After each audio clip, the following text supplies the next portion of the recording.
Sumasamba kayo sa rebulto. Sumasamba kayo sa mga Diyos-Diyosan. Nagpalusot pa kayo ng terminong latria. Nag-invento pa kayo kung pasabahin ninyo ang mga Diyos-Diyosan. Iwang maririnig ninyo yung mga katagang yan sa mga anti-katoliko na nagkulang ng pagkaunawa sa Biblia. Dahil paragi nilang ipinaparatang sa ating mga Katoliko na yung ating ginagawa ay labag sa Biblia sapagkat hindi raw nila ito nabasa nung sila ay gumamit ng Biblia at kanilang binuklat at kanilang binasa, hindi raw nila natagpuan ang salitang latria. Kaya kung ikaw ay isang Katoliko, panoorin mo ang video ito. Ang terminong latria, ito ay nagmula sa wikang Griego na latreia at sa wikang Latin naman, ito ay latria. Kaya kung ikaw ay nagbabasa ng Bibliang Tagalog, Bibliang Bisaya, Bibliang English, Bibliang Hiligaynon o kahit anong Biblia na hindi naman Latin o hindi Griego, hindi mo talaga makikita yung salitang latria. Dahil ang salitang latria, ito ay Griego at Latin na ang ibig sabihin nito ay pagsamba na nauukol para lamang sa Diyos. Tanong, saan ba ito mababasa sa Biblia? Yan ang tanong ng karamihan.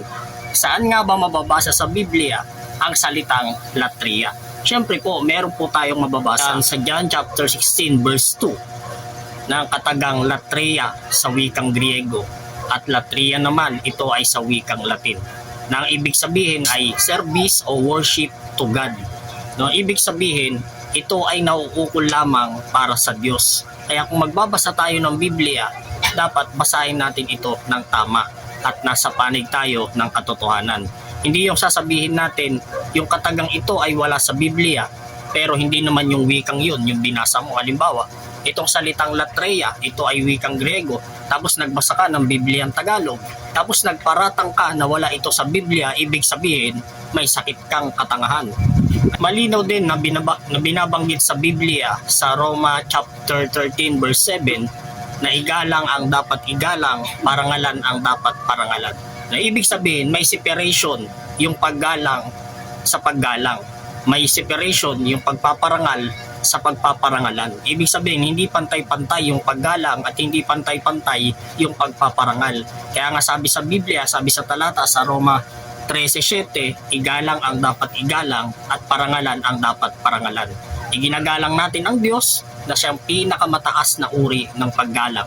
Pinaparangalan natin ang Diyos na siyang bilang pinakamataas na parangal dito sa mundo.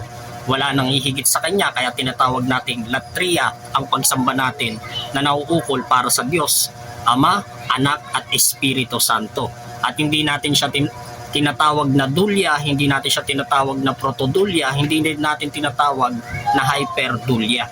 Bagkus tinatawag natin itong latria. Ito po ay pinakamataas na uri ng pagsamba, ito ang pinakamataas na uri ng paggalang, ito ang pinakamataas na uri ng pagpaparangal.